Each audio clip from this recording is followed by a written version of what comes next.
ever get that feeling like your mind and body are on totally separate tracks? Like two computers in one system, just not really on speaking Yeah, terms? totally. But what if, like, those subtle signals from our bodies, like a flutter in your stomach, that clenching in your jaw, what if those were actually like a direct line to what we're really feeling, even before our brains quite catch up? Right, like a deeper knowing.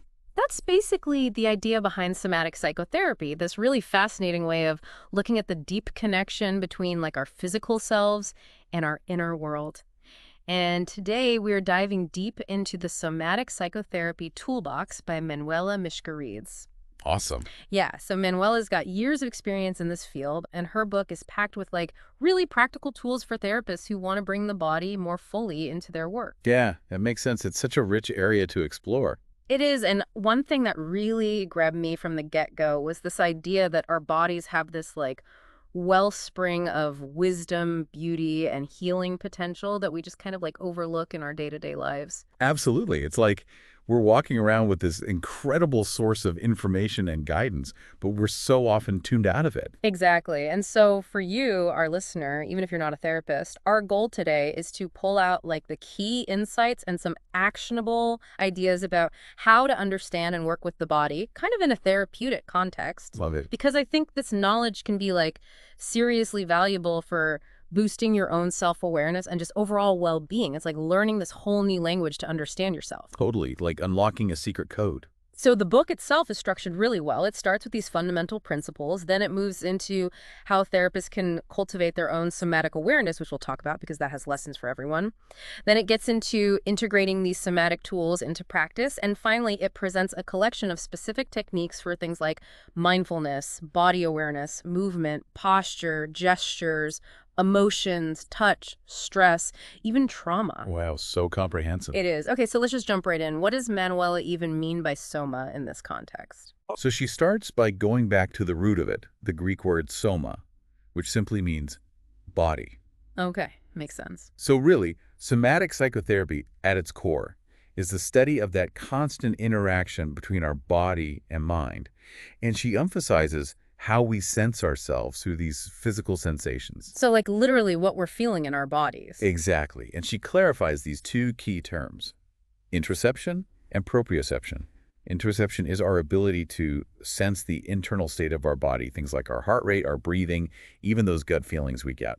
Gotcha. So that knot in your stomach when you're nervous or feeling your heart racing when you're excited. Exactly. And then there's proprioception, which is our awareness of our body's position and movement in space. It's how you can touch your nose with your eyes closed, that sense of where your body parts are without having to see them. So, like an internal GPS for your body? Yes, precisely. And the book emphasizes that these two senses, they work together all the time, sending information back and forth between the body and the brain to kind of create our overall sense of self. It's a constant dialogue happening within us. That's so interesting. And I noticed she also makes this distinction between emotions and feelings. Can you break that down a bit more? Sure. So think of emotions as those initial raw physical responses in the body.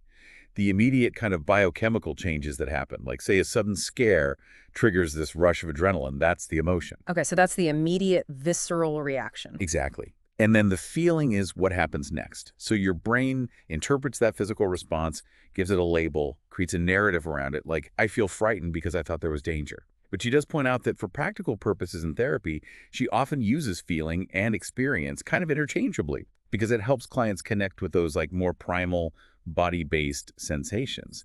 The goal is to really get them in touch with that initial physical response. So it's about keeping it grounded in the body, but also acknowledging that cognitive element. Okay, so we've kind of defined soma, but why is this whole idea of embodiment so important?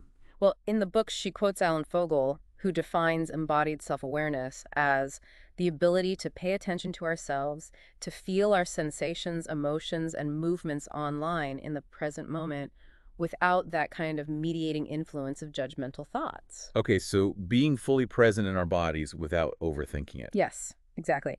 And what's really interesting is that she talks about how we often live in a disembodied culture. You think about how much time we spend focused on screens, lost in thought, worrying about the future and the past, and we're kind of completely disconnected from what's happening in our bodies right now. Totally. Scrolling through social media, getting lost in work, even just that constant mental chatter, it's so easy to just tune out those subtle signals our bodies are sending us. It's like we've turned the volume down on our own internal experience. Right, exactly. And she suggests that this disconnection, it can lead to a whole range of issues, from feeling kind of numb or disconnected to more significant challenges with emotional regulation, even our sense of self. Yeah. So cultivating embodiment, that active presence in our bodies, it's like turning that volume back up. It's like our bodies are these like incredibly sophisticated instruments constantly giving us feedback, and we've just forgotten how to read the manual. That's such a great analogy. And it's interesting because the book even talks about how embodiment is crucial for survival, like recognizing pain to avoid injury. Absolutely. And it highlights that pain is actually a vital alarm system. And on the flip side, pleasurable sensations, they create feelings of safety and connection, which are also fundamental to our well-being. So those internal and external sensations, they're actually key to navigating the world effectively. Exactly. Okay, so how does the book start to bridge this gap to help us reconnect with our bodies? Well, she introduces these basic body wisdom principles, which are like fundamental truths.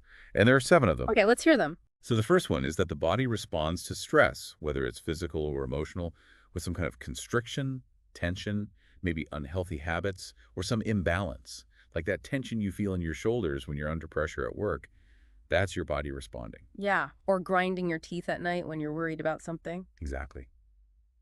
The second principle is that the body remembers. It remembers feelings, sensations, even specific memories, particularly when we felt vulnerable or experienced strong emotions. It's like our body keeps a record of our experiences. That's kind of intense to think about, that our past experiences can be held within us physically, even if we don't consciously remember them. It is. But the third principle is a little more hopeful. It says that the body is constantly changing, it's adapting, capable of being remolded. It's not a fixed entity. Okay, so there's always potential for change. Always. The fourth is that bodily experiences, even the unpleasant ones like pain, are transient. They have a beginning, a middle, and an end. This can be really helpful to remember for anyone dealing with chronic pain or discomfort. Yeah, knowing that even intense pain will eventually pass can be really reassuring. What are the last few? So the fifth one is that the body has this innate capacity for repair and healing at any point in our lives. That's encouraging. It is. The sixth is that the wisdom of the body, it unfolds when we approach it with kindness, curiosity, and patience, not judgment or force. And finally, the seventh principle, which is really central to somatic work. The body is not just a vehicle, it's the primary site where healing and transformation occur. Wow, that really reframes things, right? Yeah. Shifting from just talking about our problems to actually experiencing and working through them in our physical sensations. Exactly. And this leads to this idea of understanding body symptoms, which the book describes as really important cues. Yes. And Manuela gives this example of a client mentioning a tight shoulder. A traditional approach might focus on posture or sleeping habits, but from a somatic perspective, that tightness is a message. And by slowing down and paying attention to the sensations in that shoulder, we might uncover deeper emotional or experiential layers contributing to it. It's like asking, what's the story behind this tightness? Yes. And it's about sparking the client's own curiosity, asking questions like, what does that tightness feel like right now? And really empowering them to become the expert on their own body's language. And I think that's so important, trusting in our own inner wisdom. Absolutely. The book cautions against anyone, whether it's a therapist or anyone else, telling someone what they're feeling in their body or what they should do about it, because it can create resistance and undermine their own sense of authority. It's about respecting both physical and emotional boundaries and trusting in each individual's inherent body wisdom. Now, there's this whole section in the book dedicated to therapist self-skills. And it might seem like it's just for professionals, but I found some really valuable takeaways that can benefit anyone. Absolutely.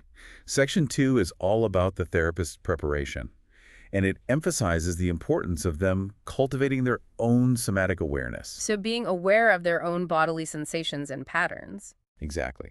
And the book talks about understanding your own baseline, that kind of neutral state where you can easily notice shifts.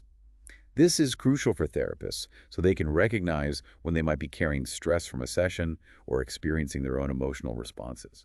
But for anyone, developing this awareness of your own normal state can be so helpful in identifying when you're moving into patterns of tension, anxiety, or discomfort. So it's like having an internal barometer for your emotional and physical state. Exactly. And the book mentions these specific tools for therapists, like grounding techniques, ways to release tension, even creating this internal team for support. Oh, that's interesting. How might we adapt those for our own well-being? So grounding techniques, it's all about anchoring yourself in the present moment through your body. It could be as simple as noticing the feeling of your feet on the floor, the sensation of your body in your chair, or even just the texture of something you're holding. So simple, but so powerful. It is. And learning to shake off tension. It doesn't have to be this dramatic full-body shake. It could be gentle stretching, wiggling your fingers and toes, even just taking a deep sigh. Little things to release that built-up energy. Right. And that internal team idea, it's like intentionally bringing to mind supportive people in your life or even qualities you admire. And it can be such a powerful way to access inner strength and resilience, reminding yourself that you have resources, even when things feel tough. That's a great way to think about it. And the book also addresses burnout and compassion fatigue, which is so relevant for anyone in a helping profession. Yeah, and it includes this somatic inventory of burnout signs, which is really insightful. It's designed for therapists who are dealing with significant stress and trauma, but the symptoms it lists are applicable to anyone experiencing chronic stress. So like what kinds of things? Things like feeling isolated, overwhelmed, irritable, neglecting self-care, or even experiencing unexplained physical symptoms like headaches or digestive issues. Those are all very common experiences. They are. And the book emphasizes the importance of self-compassion, self-awareness, mindfulness, and proactive self-care for healing burnout. And these are principles that apply to everyone, regardless of their profession. For sure. Recognizing those warning signs in ourselves is the first step to taking care of ourselves. So mindfulness seems to be a foundational element in somatic work. What's the emphasis on mindfulness in the book? It is. And she talks about embodied mindfulness, which is about intentionally turning your attention inwards to your present moment experience without any judgment. And this non-reactive observation, it's key to understanding our internal landscape and developing that capacity to feel and experience sensations without becoming overwhelmed or immediately trying to change them. So just allowing those sensations to be there without getting swept away by them. Exactly. And because our emotions and physical sensations are so intertwined, mindfulness helps us to observe what's happening in the body in the present moment, rather than getting carried away by the intensity of emotions or the discomfort of strong sensations. That makes sense. It's about creating that space between the experience and our reaction to it. Exactly. And she points out that mindfulness can actually have a grounding and stabilizing effect. It can train both the brain and body towards a state of calm observation, which can then help regulate emotional responses. But there are some cautions about mindfulness too, right? Yes, it's important to approach mindfulness with sensitivity. For some individuals, especially those with a history of trauma, focusing intensely on internal sensations can actually be triggering. It can lead to feelings of dissociation or overwhelm. That makes sense. Yeah, others might find that slowing down and paying attention brings up difficult memories or emotions they're not ready to process. So therapists need to be really attuned to their clients' responses and avoid pushing mindfulness practices if they seem to be causing distress. So it's not a one-size-fits-all approach. Definitely not. It needs to be practiced with awareness and sensitivity. Okay, so building on that foundation of mindfulness, the book introduces a whole range of specific somatic tools. Can we explore a few that might be particularly interesting or easily adaptable for our listeners? Of course. One that stands out is cultivating self-witnessing. And it's the practice of simply noticing what's happening in your body and your mind in the present moment. Your feelings, your thoughts, any physical sensations, your movements, even your habitual reactions. So just observing without judgment. Exactly. And the book suggests intentionally suspending the moment throughout your day, just taking brief pauses to check in with yourself and notice what's present. Just those little moments of awareness can make a big difference. What's another tool that our listeners might find helpful? There's the moving body scan, which is a really gentle and accessible technique. It's a bit different from a traditional body scan where you're lying still. This one involves very slow, tiny, almost imperceptible movements in different areas of your body. Micro movements, you called them. Yes. And the goal isn't to create big physical actions, but rather to stimulate those subtle sensations and enhance your overall body awareness. You can even try it right now. Just gently wiggle your fingers or toes and notice what you feel. It's like waking up those sensations. Exactly. And then there's if your body could talk, which is a really interesting one. That one definitely caught my eye. What's that all about? It's a way to tap into your inner wisdom. It involves asking yourself what different parts of your body might say if they had the ability to speak. So you go through different areas, maybe your head, your shoulders, your stomach, your hands, and in a mindful state, try to listen for any words, phrases, or images that spontaneously come to mind. I love that. It's such a creative way to explore those unspoken messages our bodies might be holding. It is. And then there's mapping the body, which is more visual and expressive. Oh, tell me about that one. So you take an outline of a human body, you can easily find one online, and use colors, drawings, or symbols to represent your internal sensations and emotions in different areas. It's like creating a visual snapshot of your internal landscape. Oh, I love that. So it's taking something abstract and making it tangible. Yes, exactly. And the book also mentions soft vision. What's the idea behind that one? Soft vision is a simple technique that involves consciously relaxing the muscles around your eyes and softening your focus. So instead of staring intently at something. Yes, you allow your gaze to become more diffused, more gentle. And this subtle shift in visual perception can often lead to a shift in your internal state, promoting a sense of ease and relaxation in both body and mind. That's fascinating. Okay, moving on to movement itself. The book really emphasizes its importance for well-being. It does. It stresses that movement comes in many forms, and that it's essential for releasing patterns of tension that get stuck in the body and for promoting a sense of fluidity and freedom. Which makes sense. Our bodies are designed to move. Exactly. And it emphasizes gentle, mindful movement that you engage in on your own terms, respecting your current comfort level while gently inviting exploration. There's this beautiful example called unfurling, a slow, deliberate movement that involves gradually opening the spine and lifting the head, like a fern leaf slowly unfurling. I love that imagery. It's quite beautiful. And the book also explores the connection between our posture and our internal emotional states. Yes, posture and those internal messages we hold are deeply intertwined. A slumped or collapsed posture can often reflect feelings of sadness, fear, or resignation, while a more upright and open posture can evoke a sense of confidence and strength. There's an exercise called the lengthy spine that's mentioned as a way to gently explore your inner alignment and the emotions associated with different postural patterns. So it's not about forcing a correct posture, but rather about noticing how our internal state is reflected in our body. Exactly. And what about gestures and nonverbal communication? The book points out that so much of how we communicate isn't actually through words. That's true. Paying attention to those subtle cues of the body, gestures, posture, facial expressions, even those micro movements, it can offer so much insight into what someone, including ourselves, is truly experiencing, often on a deeper level than what's being said verbally. There's a simple technique mentioned called centered hands, which is about finding a sense of presence and grounding by consciously bringing awareness to the sensation of your hands resting gently.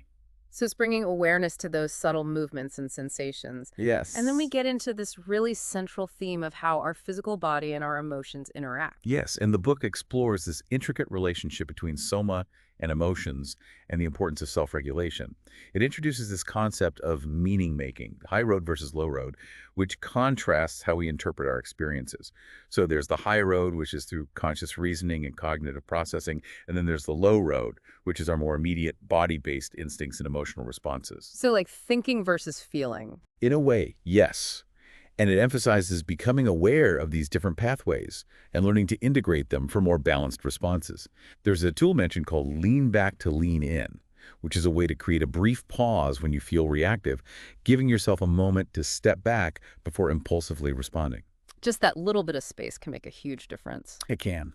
And the book also talks about the importance of breathing, which is such a fundamental somatic tool. Yes, breath awareness and regulation are foundational in somatic work.